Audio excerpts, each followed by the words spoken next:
redevelopment law used to require that one of the things we needed to do is we needed to go in and do a study of what was the economic benefits of the project.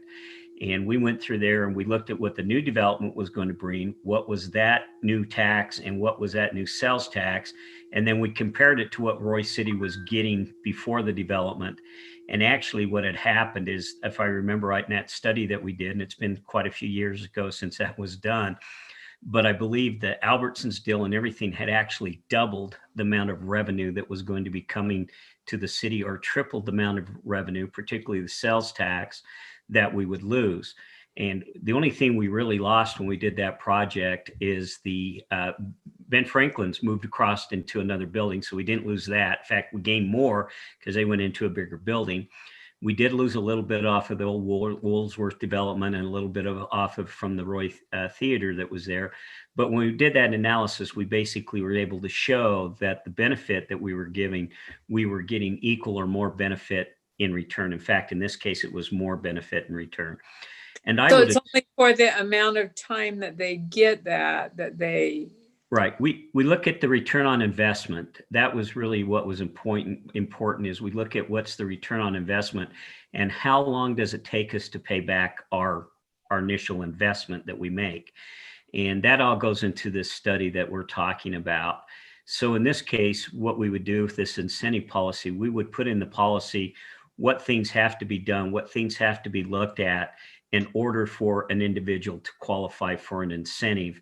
And then we would bring that back to the council. And as we've talked before, particularly in the downtown area, one of the first things we'd look at is whatever block wants to be developed by a new developer, whoever wants to renovate that, or even an existing property owner. If an existing property owner wants to tear down what they have and build something new and come to us and ask us for an incentive, then what we would do is we do a study to determine what is it that we're currently getting off of that property that goes into the general fund of the city.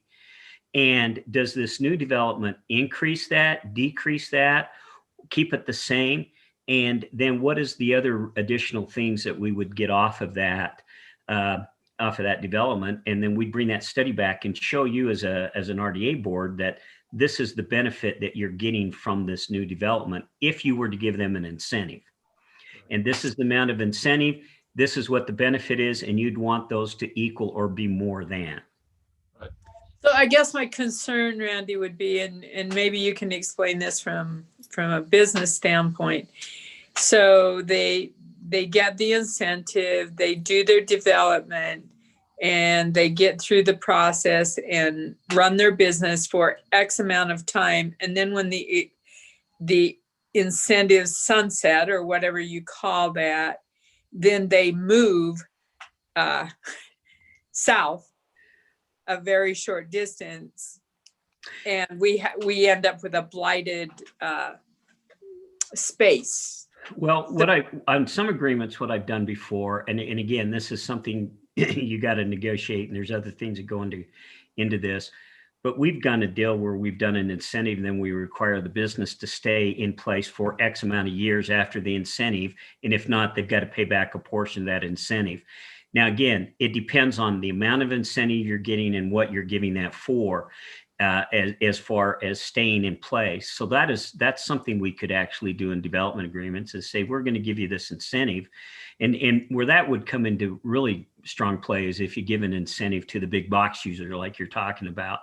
If you gave something to an incentive to like a Costco or a Lowe's or a Home Depot that brings in significant revenue, and they built, and then all of a sudden after the incentive's gone, they decide to move across the border into another city, that's where we play that in. Mainly that happens when we do a retail incentive, because the people that seem to move more often is the retailers. Your office development, your housing, your flex space types of things, those things don't move. But where you really get the competitive nature is in the retail incentive. So when we do retail, we obviously encourage or put in the agreement that for every X amount of dollars we give, you have to commit to stay within our community X amount of years after the incentive ends.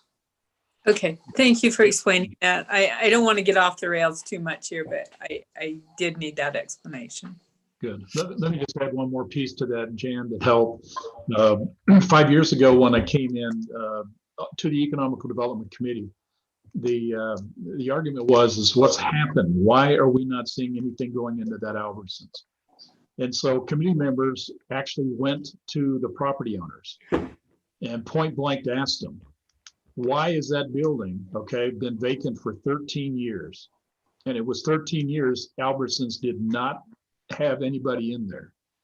And the interesting piece about that is, and it's probably a little known, but the reality of that is that the original lease agreement, which with Albertsons, and it's Associated Foods or whatever that larger corporation was, paid that lease to keep that empty for 13 years.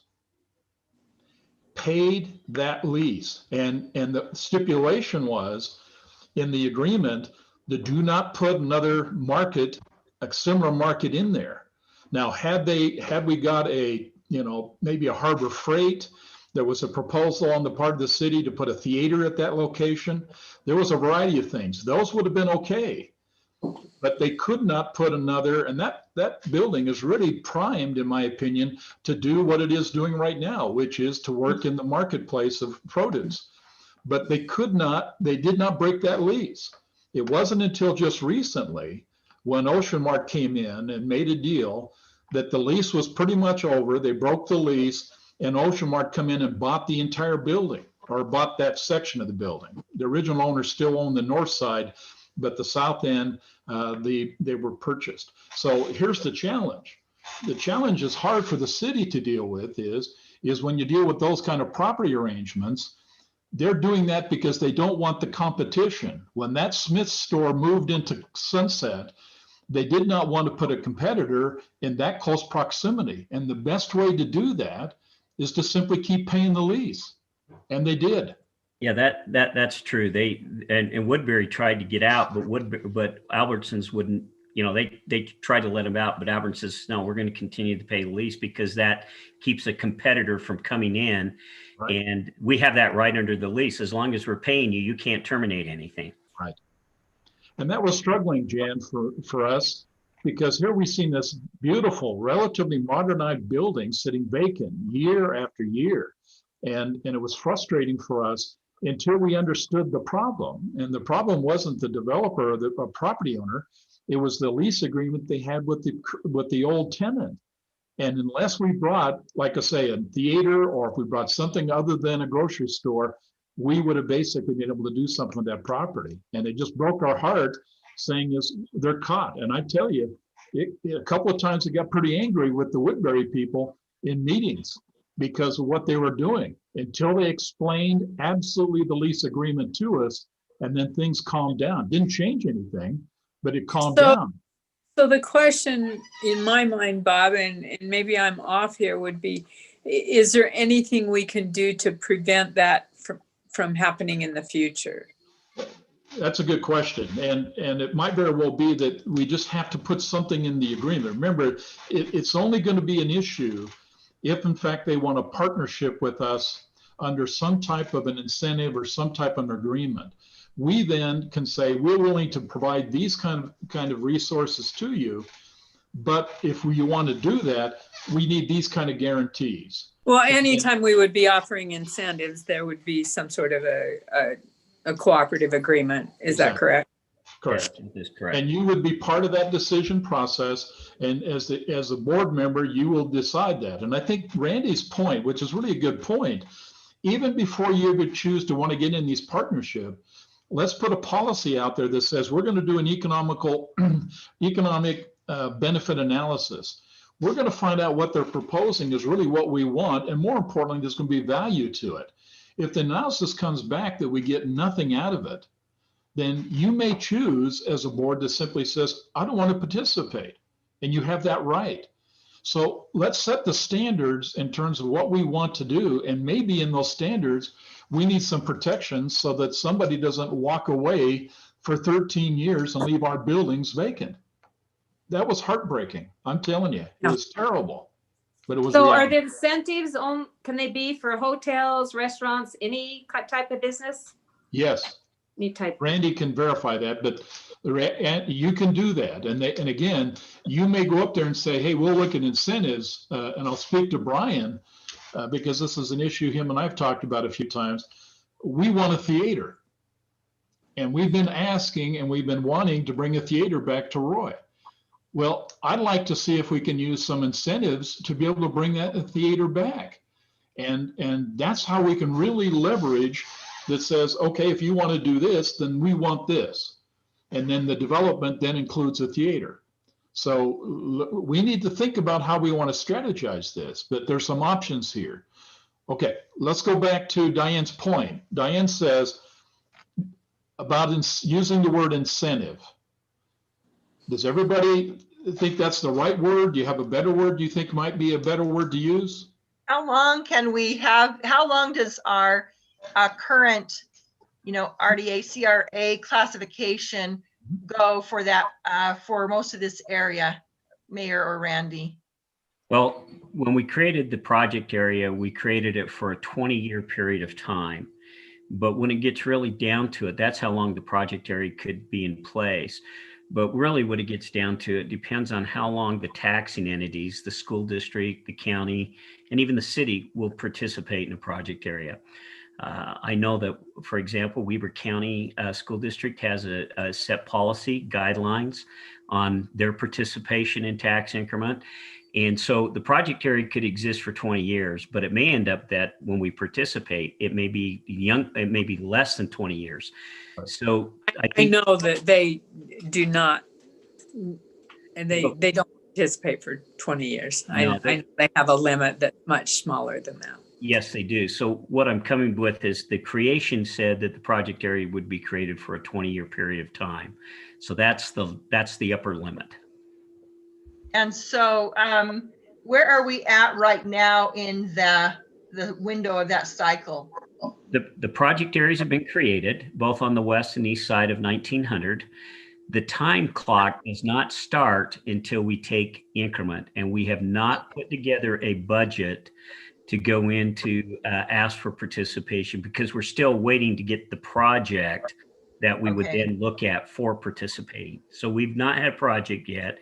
So we still have time to put everything in place that we're talking about to do the evaluation of the incentive when and if it comes.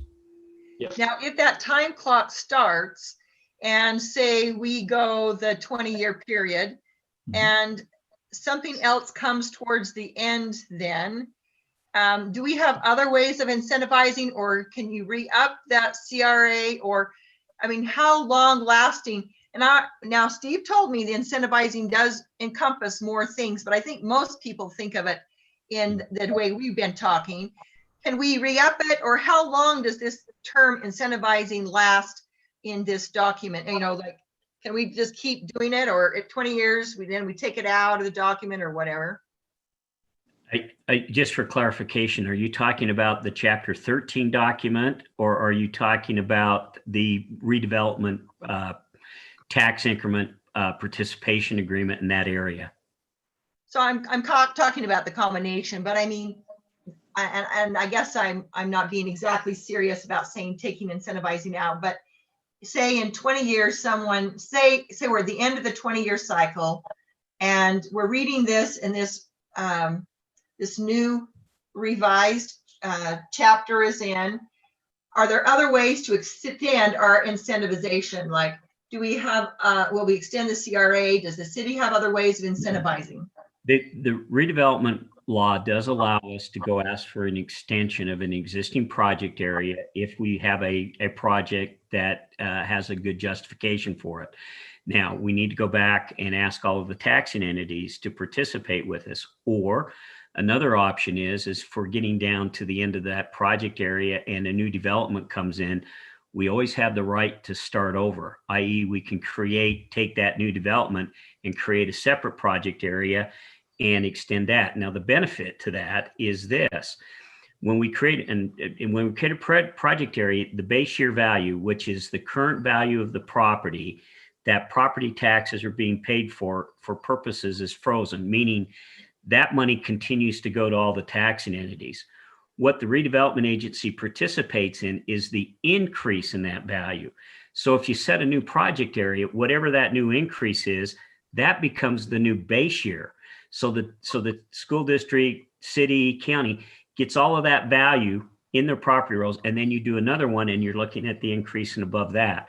So there are some options that we can do if we get down to the end of that, if we needed to. So to answer your question, Councilwoman, yes, there are ways to extend the incentive period.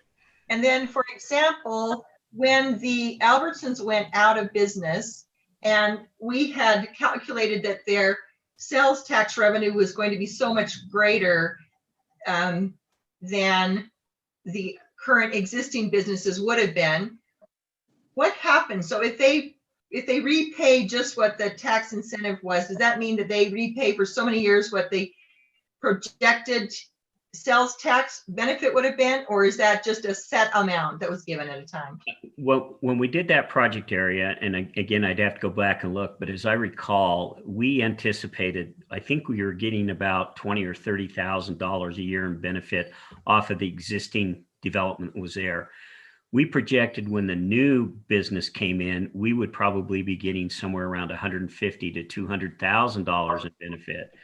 And if I remember right, I think we made about $1 million, $1.5 million incentive. And Matt could go back and look at what that actual budget was. But then what we did is we said, okay, with that type of incentive, with this increase, how long would it take us to pay back the incentive? But also we get that increase forever. As long as that business stayed in place, that revenue would continue to flow to the city. So it's not just the 20, 15, 10 year you participate, but it's an ongoing revenue. It's like the Harmons. I mean, that was a project area that was created back in 1985. And the city, that project area is sunsetted. There's no more incentive, but the city's still getting all the benefit of the sales tax that comes off of that Harmons development. So without the RDA, you wouldn't have got Harmons. You wouldn't have got that. Now, the other stuff around it hasn't been as great as we want, but the main reason for the incentive has been there, and the city's still benefiting that. So the city's been paid many times over for that incentive that they initially set up when they did that project area. And we're still getting, even though we may not getting the same amount of sales tax that we would have off of an Albertsons, we are getting a significant amount of sales tax off of the Ocean Market. And that revenue continues to flow to the city. Even though it's not necessarily Even though it's not in a area. project area, there's no incentive. It's been Right. paid. It's all Yeah, gone. it continues to flow. Brian, But- you have a question? You're, Uh, you're, You're you're muted. on mute, Brian. You're on mute.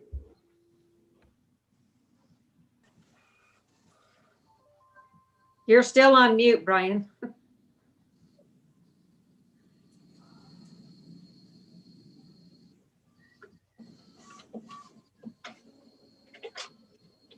Just up at the top, usually. It's on an iPad, so I'm not sure whether it's at the top or the bottom, but Mine's on an iPad and it's at the top. it's at the top. Okay. You should Morgan see a might be able to unmute him. Mine's at the top too. Morgan, can you unmute him?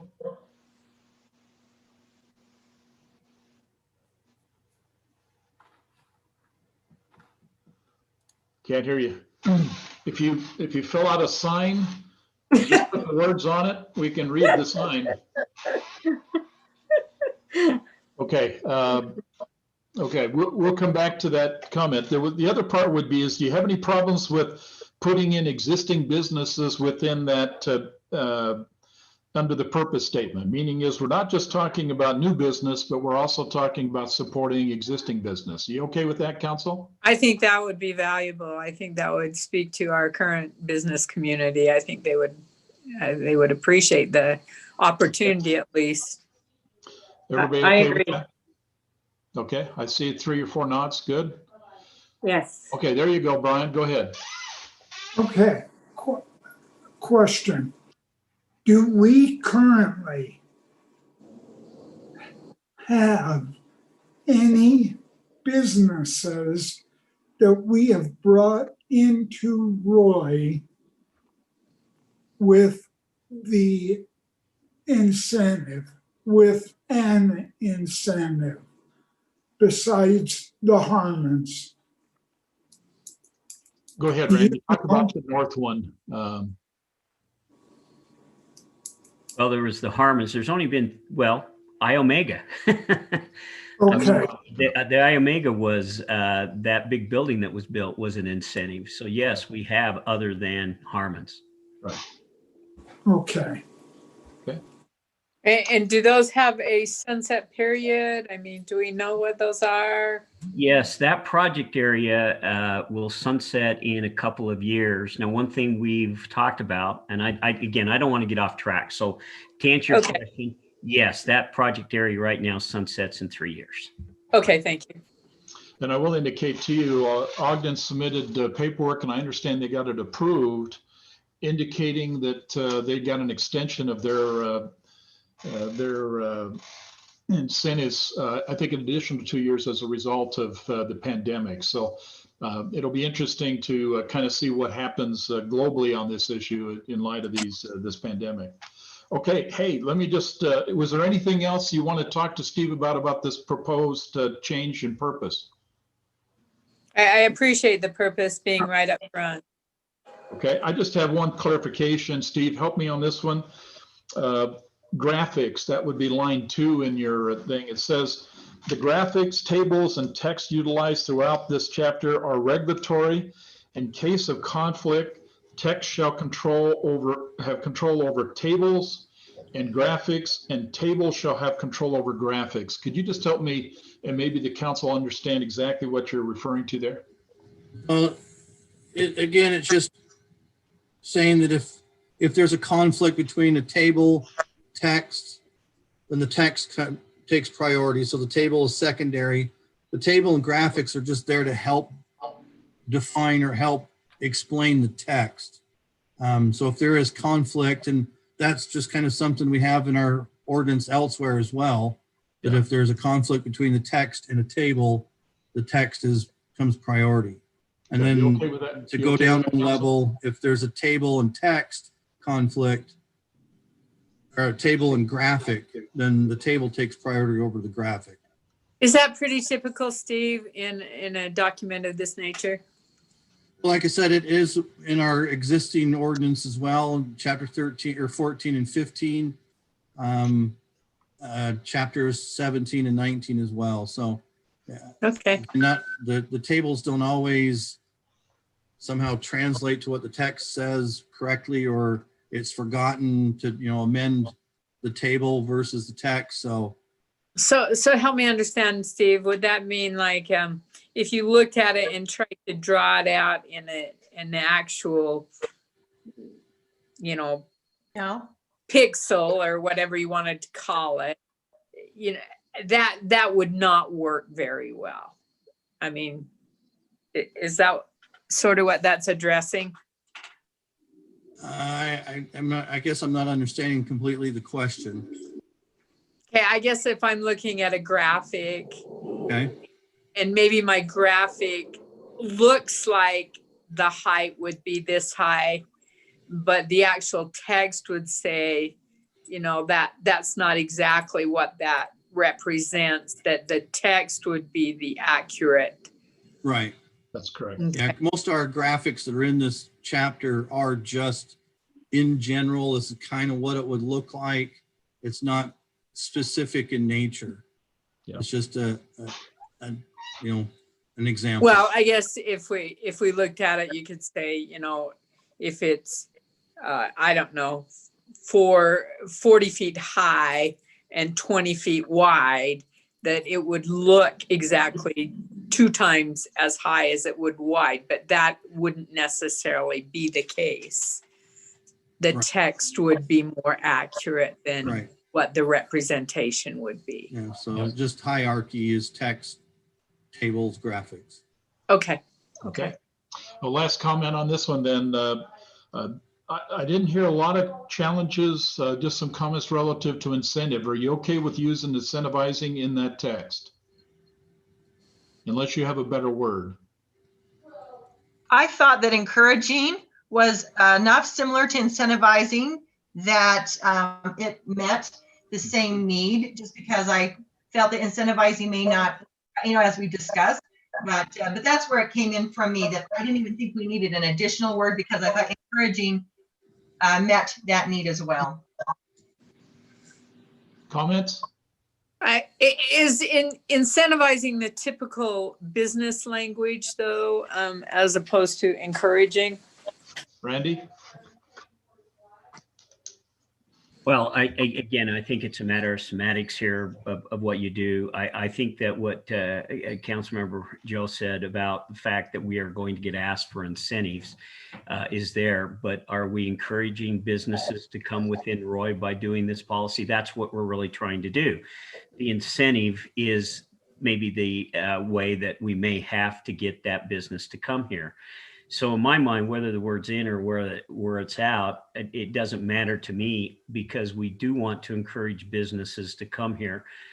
But I want the council to be aware that if you take it out, that doesn't mean, in my mind, and I hope it doesn't mean in your mind, that if we have the right product come in, you wouldn't be opposed to looking at giving it an incentive. And that would be existing business as well as any new businesses come in. Because it's very well, we could have an existing business that wants to expand, but to expand, they're going to want an incentive to do that. So we I can don't encourage them to come by an incentive. Use them both. I don't have a problem either Yeah. way, as long neither. as we vet it before we do it. Right. Which is what the policy would be, because where you're going to do that is going to be the incentive. Again, if it's tax increment financing, it has to come to the redevelopment agency for your review and your approval before we can even go forward. So you will always have the option to look at any project and get the valuation of it, of whether or not the incentive is worthy of the project that you're getting. So you will have that opportunity. So Randy, would there be any monetary value to any other incentives? Well, impact fees, Jan, if Oh, if the okay, city is okay. willing So- to waive impact fees, it can be a sizable amount of money if the city chooses not to impact fees. So is that another one that would come before the RDA before it would be accepted? The city has a policy not to waive impact fees. So the way that would work, it would be a third party paying those impact fees, which would be the redevelopment agency. Right. So again, that would come back before you to look at anything we need to do. In fact, the incentive policy that I'm proposing to put together would basically have the process of what one has to do to come in and get the incentive, and what would be required of that business to get the incentive. So you will have an opportunity to review that incentive policy. You will have an opportunity to adopt that incentive policy by resolution. And then that becomes the policy that we follow when we give out incentives to anybody. So basically, you entice them with an incentive, and then they give you their proposal of what they want to bring to our city. And then you do the study. And then if you feel the study that they're not worth giving an incentive to, that they're not going to give us that much money, then you don't give an incentive. Is that basically what you're saying? That's basically in a nutshell. Just to kind of do that a little bit, the incentive is there that we do offer an incentive, but there has to be a qualification process that one goes through to get that incentive, and then there has to be an approval of the elected officials for that. So that's Well, kind of then, the same way you're saying, but that's what the process would basically be. Okay, so then yeah. we put the incentive policy in place, but whether it's implemented or not with any given project always goes through a process. That Yes, is correct. That's Yes. correct. Then I No. think we should leave it in there to entice them with an incentive and then go from there.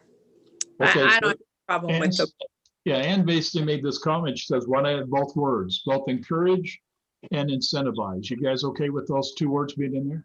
sure. Is that Yes. okay? Okay, let's go with that. I think we've got that one through. Let's jump into, we got two more, if we can work through two more. Mayor, if I may, one of Please. the last two items you had for Councilwoman Wilson was work encouragements to know to Mr. Baker, Yes. whatever his name was. But that's also on page 1, the fourth item, when it talks about a commercial only type aspect. Yeah, Okay, so is it just a rewording of the first one that we basically did when we started down this path? Right. They're both Okay, the same. At least okay, I think they are, because they're both talking about Mr. Becker's comments about a commercial only type zone. okay. Now, Let me- my understanding on that was that we were going to revisit that. And so Steve's been very kind to talk with me about that, and Matt and I, but we haven't been able to fully vet the ideas yet. So I believe it was something that we had kind of tabled to further work on, but we have not completely finished that discussion. But Steve has been kind enough to work on that with me, start working on that with me. Okay, okay, let's jump in the other one that we have briefly talked but never solidified. This one deals with removing and adding to page 13-22, section 7, B, 3N, remove the word residential and add the word retail. Let me just make it clear in terms of this one. This deals with the row houses. Can you see that chart? Barely, it kind of fades in and out, Mayor. Yeah, I'm watching it fade in and out. If you kind of can see it, the light blue. Okay, there's the freeway, which is in yellow. The light blue, if you see it. What that basically says, yep, that's it. You've got it. What it basically says, those areas that are light blue in general, that's a better camera shot of it, Diane, thank you. It basically says that you can put row houses in there, and row houses also are townhouses. If you read the policy on page 13-22 says this: on the ground floor of these row houses, you can either put residential, service, office, limit, craftsman, industrial, and on the upper stories. Now remember, this is in the proposal, is going to drop from 60 feet, it'll drop down to 40 feet. So you're going to be in that roughly 2 stories area, maybe 3. You have to put residential in there. So the comment is that townhouses under the proposed plan could be put anywhere in that light blue area along the west side of 1900, up and down all the way, and on the furthest south of 1900 on both sides. Now, that's not to say they would, but it only says they can. And the key would be is, are you saying that you want to take commercial space that's commercial space today, and do you want to basically allow them residential? Because a townhouse is pure residential. There is no commercial involvement at all. I'm asking you to do one of 2 things: either remove the townhouse or row house completely out of the document, or modify the document on that page and make sure that it has to have some type of retail or service or office or limited craftsman industrial, some type of commercial space. Go ahead, Brian. I think that we need to remove that altogether. And the reason why is otherwise we're going to be under the threat of our commercial space being gobbled up, and there'll be nowhere for these businesses that we're going to provide an incentive to go. And so not only that, but I really think that we need to hold the developer in that by creating a document or an additional attachment that requires on the bottom floor a 50-50 split of retail an office so it doesn't all become office. Now, that's what I think. Hey, I agree with Brian for once. Hoorah, Brian. No, I think we've got to protect our commercial space. We have to. We don't have enough in Roy as it is, so we've got to protect some commercial space. Having said that, there has been some concern about the affordable housing. Are we still addressing both of those? Well, you can, it's another interesting piece of this. Randy can verify, but under the CRA, any development that basically deals with mixed use, where residential is involved, 10% of whatever tax incentives has to be directed to affordable housing requirements. So if a developer comes in and says they want to partner with Roy City on some type of we use the word encouraging or incentivizing, and that development has a mixed-use residential component, then the requirement is that development has to be, if it's going to use tax incentive monies, it has to also take some of that tax incentive money to help with affordable housing. Randy? And Mayor, let me just kind of clarify that. The redevelopment law requires that for all project areas, that tax increment is collected, 10% of the increment has to be put into an affordable housing fund.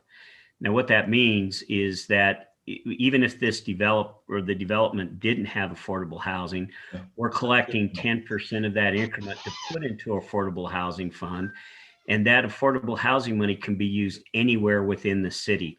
It doesn't necessarily have to be used in the project area, but it could be put into a fund so that if there's another developer outside of the project area that is doing affordable housing project, we could take that increment, that 10%, and use it for that.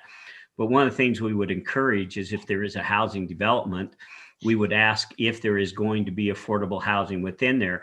My experience has been in almost any residential development that you do, the developer likes mixed uses of income and housing. He likes to have affordable housing, even within a market rent housing type of thing, just because it provides a better opportunity and diverse community. So I would think any project that's presented to us that would have a housing component in it, there would be some affordable housing within there. I don't know how much, but the good thing is we can still collect increment. And then if there's a developer that comes out and wants to build a total 100% affordable housing project, we can use that increment, even if it's outside the project area for that. I didn't know that. That's good to know. Okay. Thank Please, you, Randy. Steve? I just, not to play devil's advocate, but again, just concerned that if we say 50% of every main floor has to be retail, are we prepared to have 75% of our retail space vacant? Because with retail changing the way it is, you may not have space, filled.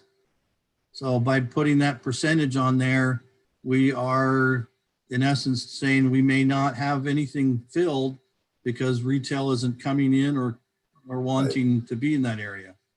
Well, But there's two issues here. So Brian, I think maybe we just need to break the two issues out. One is that Brian suggested is we take the row houses out of this document. So there is no townhouses anywhere within this particular area. But I think he also said, and I think that's what Joe Paul was supporting, was to look at commercial and office space across the entire area. I don't think he was centralizing just the general area. I think he was more talking about the whole area as if in fact we're looking at making some accommodations to look at both office space as well as retail. So let me go back to the first one. If I see two issues here, there are two issues. His recommendation was to remove the row houses, townhouses from the project area completely. I only suggested that we simply change the residential on the first floor to have to be either retail, industrial, service, or an office. That's what I propose. So you can have a row house, but the first floor has to be one of those. It can't be residential. The second floor can be residential, but not the first floor. I think Brian's suggestion is just take it out completely. What's your thoughts on that issue? We got roughly 3 more minutes. So materially, what does it matter if we leave row houses in as long as it says retail on the bottom versus take it out? And maybe Randy can help us know if that makes, does it leave an option that's possible, although unlikely? Or is it leaving us, creating a problem that someone may do row houses and then try to sneak in no retail? Or what's the problem with leaving that option in? And maybe Brian even has an idea, because, I'm just wondering, there's 2 solutions, and does it really make a difference if we take row houses out? Comments?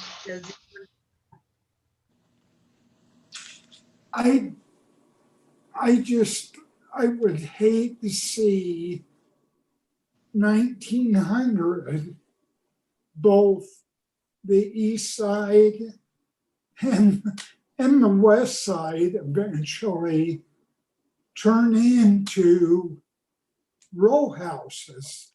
Then it wouldn't matter what businesses we attract, because there really would be nowhere for them to go. So go What I ahead. hear you, go ahead. What I hear you saying then is, because if we have a row house retail, that's going to attract a different type of business than if we have one of these other format businesses. So it just decreases the type of larger business that would be attracted to the area. Is that what I hear you saying? Well, it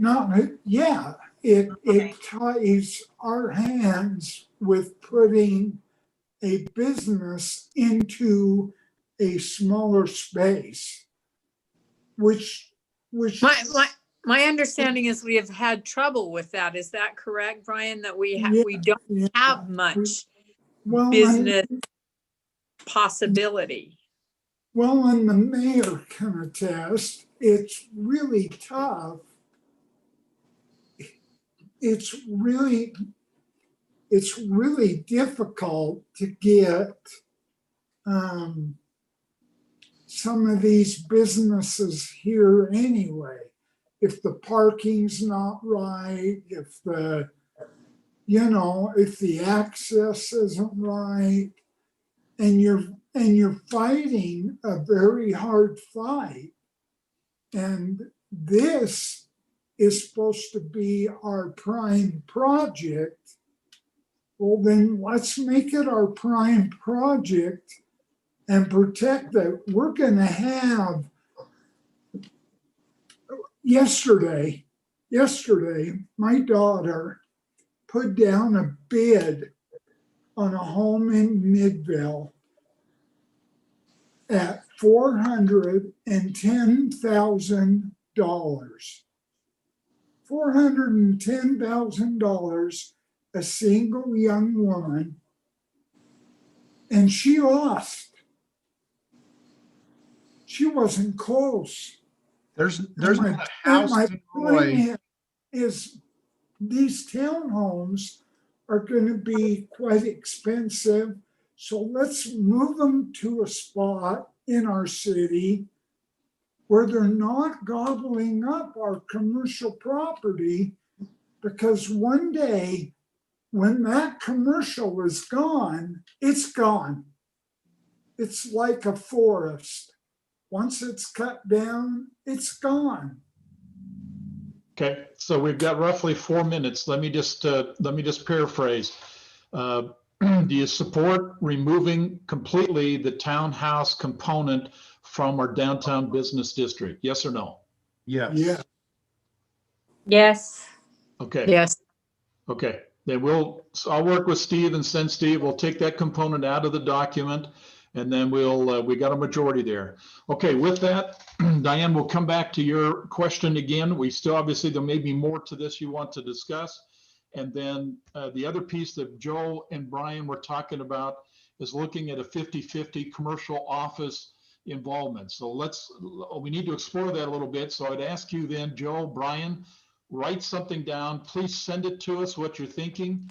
and particularly where you see that to be located inside this document, and then we can work on that. So we'll go from there. And Diane, help us with, just make sure if you can rephrase exactly what you're thinking about in terms of Mr. Becker, so that we can understand going into the next meeting that we have, what it is we got to do. With that, we got 3 minutes. We'll go ahead and close this meeting and we'll adjourn to City Council. Do I have a motion then to adjourn? Mayor, can I ask one question really quick? Please. Can you quickly address where we're at with the survey? Or I do don't you want have to that. do that in city council? Matt, Randy? I can hurry and address it. So the survey's been sent out to over 6,000 people. The last I heard, 250 approximately have replied. They want to get up to about 800 people to reply to the survey. Thank you.